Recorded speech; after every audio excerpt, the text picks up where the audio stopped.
buddy? Looking better? Oh yeah, looking great. Great. Finally a sport I can keep up to you in. Yeah,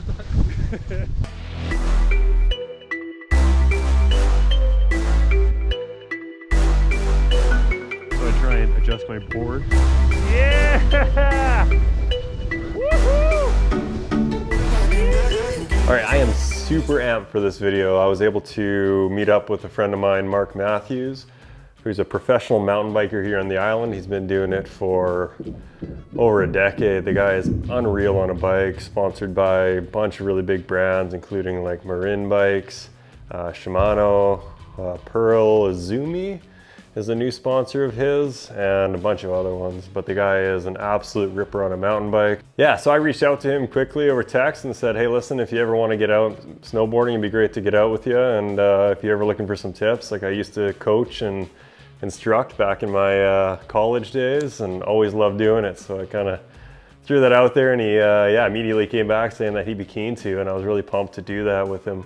So today was really, really fun. We ended up going to Mount Washington, and although the conditions weren't super great, it was a really good day to, yeah, train and improve his snowboarding and kind of see where he's at and see what his goals were. So that's what we did.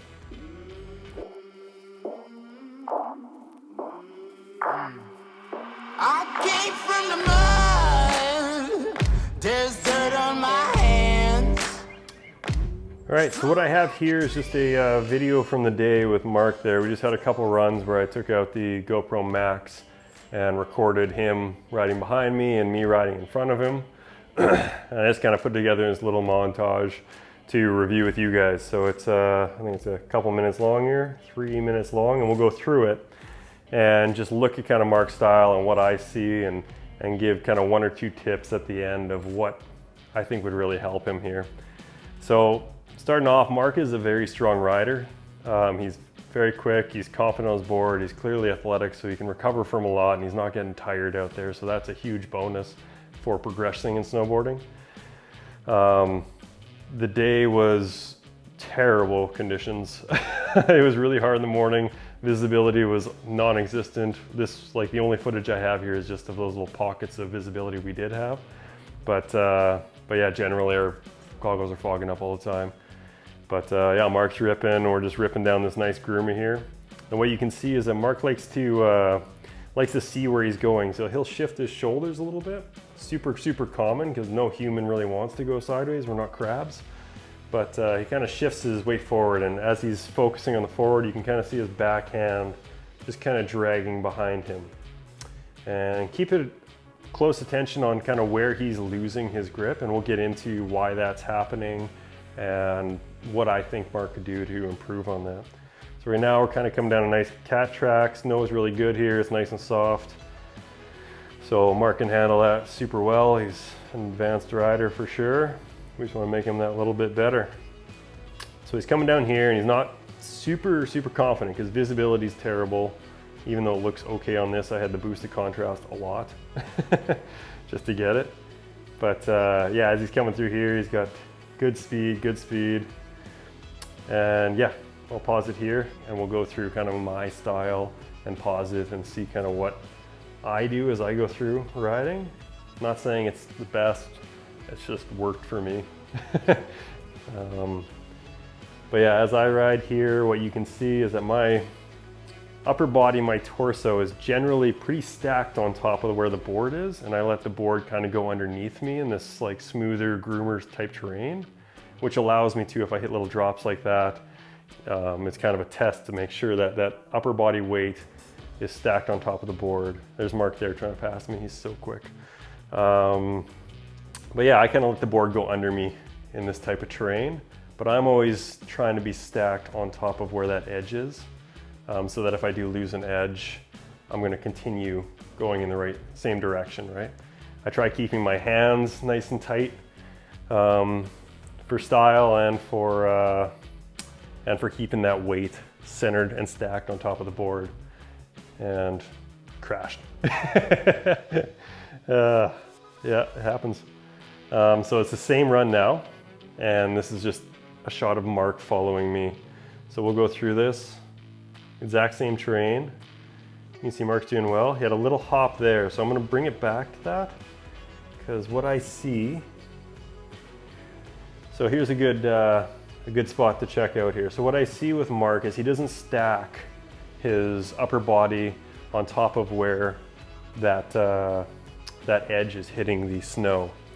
So basically in snowboarding, you have your ankles, knees, and hips to adjust in order to absorb bumps and position your body. That's it, right? Your feet are strapped to the board, you can't move them around. Where I think the issue I see with what Mark's doing here is he bends at the hip, which is of course normal and a very stylish way to do it, and he bends at the hip. But what he doesn't like to do is he wants to face downhill a little bit, so he'll face downhill, but he'll also drop that right hand. And you'd be surprised how much your arm and upper body weigh, especially when they're that far away from the contact point.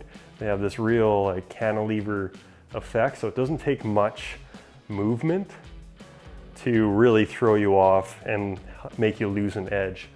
So that's what we're seeing here, is Mark just kind of losing an edge. Now he's athletic enough that he can recover from this on a groomer run like this, but if this had been a little icier, a little more moguls, he would have done the whole chundery out to his knees, got up, cursed maybe a little bit, and then gone after it again. But yeah, he's able to recover here, but this is kind of the problem I see with the way he approaches his stance. And I'll tell you what the correction I see from Mark in this is twofold. You can do two things when your body's in this position and you want to bring that torso weight back over the edge of your board. One is you can just straighten out your back. So he can bring his back a little more upright, and he would be absolutely fine to do that on these groomer type runs, and that's what I'd recommend here. That's kind of what you see from mine, is we'll go back to mine.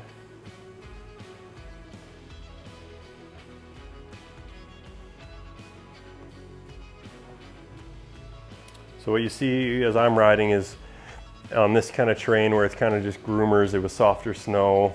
What I like to do is I have my knees nice and bent, ankles bent. My hips are kind of keeping my back nice and straight, because in this terrain it's not too rough. So I can absorb a lot, and I know I can absorb almost everything here, even the little drop I did there by bending my ankles and knees quite a bit. That can take a lot of the weight.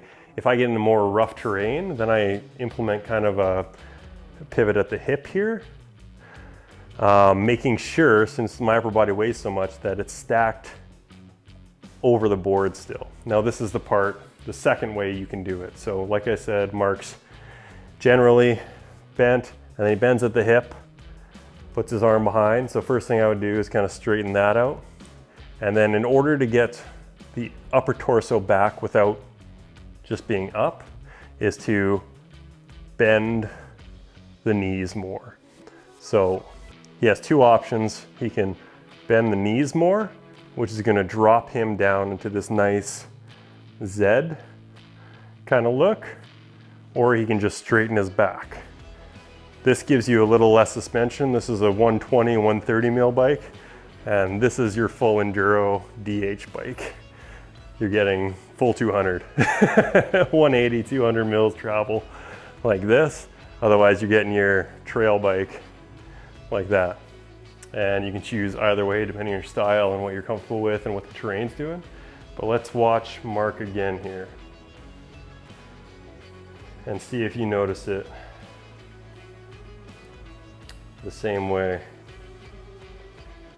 So Mark's coming down, he loses that edge, and you can see that he's got his body over, his arm kind of dragging a little bit, because he's a mountain biker. He's used to holding on the handlebars, looking down the hill.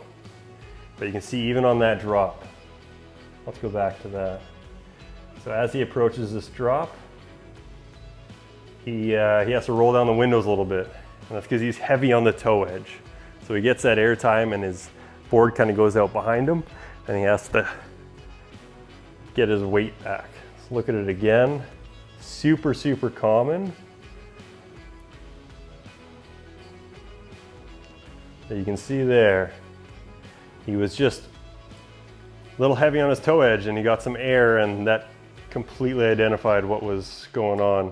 But once he's on the groomer again, he's fine, he can keep up, past me really. And yeah, super strong snowboarder that way. But you can really see how he's got that pivot on his hip and his upper body, all of his weight, like 3/4, 2/3 of his weight is out over that toe edge, which he can recover on the heel edge, but when he loses that toe grip, that's kind of what happens. Yeah, so that's it. So for Mark, little summary for the video here is Mark's a strong, capable athlete, of course, so he can recover from a lot. He's a strong intermediate snowboarder, and we just want to bring him into that expert level where he can hit those drops, where he can start hitting jumps, where he can start thinking about throwing 180s or 360s or buttering a little more and having a little more fun on his board without having so many lost edges and things like that. So that's really the goal, and it was great to ride with him because it felt like me kind of 10 years ago. I went through those stages too, and it's hard to break some of those habits, but I think Mark has 2 or 3 little tricks that he can try to bring that upper body weight over top of the board and stacked nicely. And I look forward to riding with Mark again, hopefully this year, and we'll work on those. I'll think of some good drills for him. And when he gets time, Mark, I hope you try those out. Cheers. You.